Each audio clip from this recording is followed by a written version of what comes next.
15. Very creepy true horror street stories. It started in the quiet town of Willow Creek, Oregon, the kind of place where nothing bad ever happens until it does. That night, the fog rolled in heavier than usual, swallowing the streets whole. I remember thinking the streetlights looked dimmer, like something didn't want us to see clearly. Claire had just turned 22. Her short auburn hair bounced as she walked, and her laugh had a way of making people stop and smile. We were celebrating her birthday, just me, Claire, Nora, and Deacon. Nora was sharp-tongued, but loyal, and Deacon, well, he had a sense for when something felt wrong. He was the first to say, we should have taken a different way home. We cut through Alder Park to get back quicker, a shortcut we'd taken 100 times. That night, the playground swings creaked without wind, and the usual path felt endless. Claire joked nervously about ghost stories, but none of us laughed. Halfway through the park, Deacon stopped walking. He pointed ahead. There was someone standing under the broken street lamp near the bridge. He didn't move. His skin looked pale, almost powdered. His red hair hung in stringy curls over his eyes, and those eyes bright purple, almost glowing in the dark. His grin was wide and stiff, like it had been painted on. His clothes looked like a clown's, but not the kind from parties, more like a faded costume from another time, too old to belong to anyone normal. We backed away. He tilted his head. Claire whispered, "What is he holding?" But there was nothing in his hands, just empty fingers curling, like they were waiting for something to grab. Deacon said not to run, but I couldn't help it. The last thing I saw before turning was the clown's feet not touching the ground. We made it out of the park, breathless, but Claire wasn't with us. Her scream still rings in my ears. When we turned around, she was gone. No trace, no sound. Just silent swallowing everything. That was 1 year ago, and last night, Nora swore she saw him again at her window. He's not just in Willow Creek anymore, he's following us. The air in Willow Creek felt heavier after Claire disappeared. We didn't talk about it out loud, nobody did. But it lived in the corners of every conversation, in the way Nora double-locked her windows and Deacon stopped walking home alone after dark. The police came and went. Flyers faded on telephone poles. People whispered about her running away, but we knew the truth. Deacon had changed. He rarely spoke, barely slept. He started sketching again, something he hadn't done since high school. He'd sit for hours on the porch, pencil in hand, eyes scanning the trees like he was waiting for something to crawl out. One morning, I found one of his drawings on the kitchen table. It was the clown. Pale face, red tangled hair, those violet eyes like bruises that never healed. He drew the same face again and again, each one more twisted than the last. He said it helped him remember what not to forget. We hadn't been back to Alder Park since that night, but something about it kept calling. Maybe guilt, maybe curiosity, or maybe something worse. A week after Claire's disappearance, Deacon woke up screaming, said he'd seen her, said she was standing in the middle of the road wearing the same dress from that night, but she wasn't moving. Her mouth was open, like she was trying to scream, but no sound came out. Behind her stood the clown. Nora and I didn't believe him, not really, but we saw the look in his eyes, like something had cracked open inside him. That same day, someone spray-painted a message on the old diner wall near the park. Red letters. They stretched across the brick in long, uneven strokes. He sees who remembers. No one claimed it. The city washed it off. It was back the next morning. I started hearing things around the house. Whispers in corners that should have been silent. The faint sound of giggling when I was alone. I blamed it on the wind. I tried to. Until Nora called me at 2 a.m. Her voice was flat, like she was trying not to cry. She said he was outside. Not just the clown. Claire. She saw her in the yard. Not moving. Not blinking. Just standing at the edge of the tree line, watching. Her head tilted slightly to the left, the way she used to do when she was confused. But something was wrong. Her shadow didn't match her body. We stayed at Deacon's that night. None of us slept. The next morning, the power in half the town went out. Traffic lights blinked randomly. Phones stopped charging. It wasn't just a blackout. It felt like the town itself was dimming, as if someone was slowly pulling a blanket over Willow Creek, blocking out the light. Then the dream started. Each of us had the same one.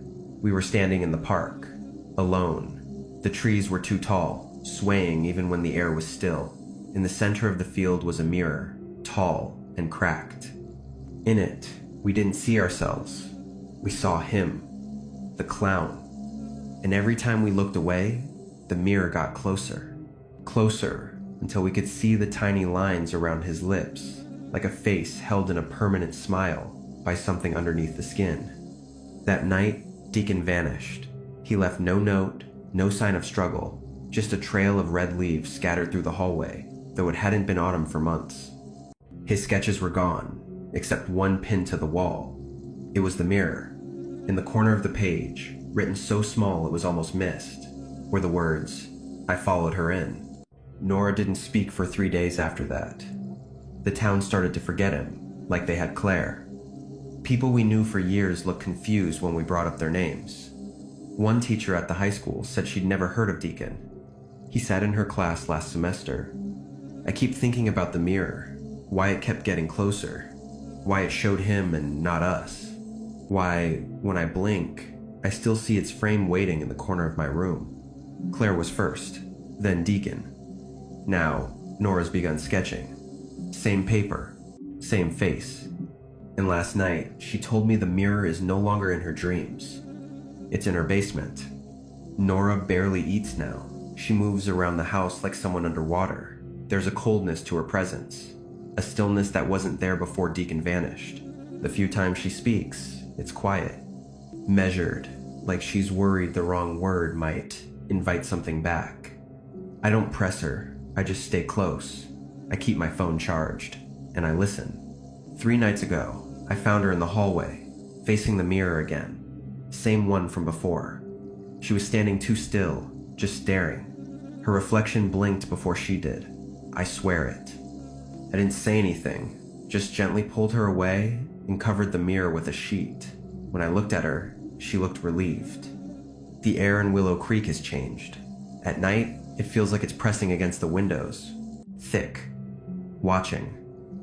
A few of our neighbors started leaving their porch lights on. Some said they've been hearing footsteps outside after midnight. No one sees anyone when they check, just footprints in the dirt. Too long. Toes pointed out, like someone smiling with their feet. A girl named Lena from school said she saw Claire again, this time near the woods. Claire's face was too smooth, too perfect, like skin over wax. Lena says she spoke without moving her mouth, just sounds that didn't match the words. She told Lena to follow her into the trees. Lena ran. Her nose hasn't stopped bleeding since. At home, things keep shifting. The kitchen chairs aren't where we leave them. My phone alarm resets itself every night to 3:12 a.m. I deleted it. It comes back. One night, I woke up to the sound of Nora whispering. She was in her room, alone. I couldn't make out the words, but the tone didn't sound like her. It sounded like she was answering someone else. Yesterday, I checked the attic. The smell hit me first, like wet cloth and old soil. I found a box of photos from our childhood. Every photo with Deacon in it had his face scratched out, not with a pen, with something rough, torn in thin lines, like claws. There was one new photo I didn't recognize. It was our house, taken from across the street. In the upstairs window, someone was watching. Pale face, red hair. The eyes weren't human. I took it to Nora. She barely looked. She just said, "He's getting closer." We tried to leave town last weekend. Got as far as the county line. Every radio station went to static. GPS froze. Car lights flickered, even during daylight. Then we saw the same red balloon tied to 3 different signs along the road. Always floating the same height. Always slightly swaying. We turned around. Nora started locking her room from the inside. She tapes over her mirrors. But I've seen her tracing something into her journal. The face. That same face. White, sharp-chinned, thick brows. And the smile, wide and broken at the edges. The drawings change slightly each day, like he's becoming more detailed the longer he stays close. Tonight, I woke up again. My bedroom door was open. I always lock it. I found a single red thread tied to my wrist, leading into the hallway. It stopped at the basement door. The light underneath flickered.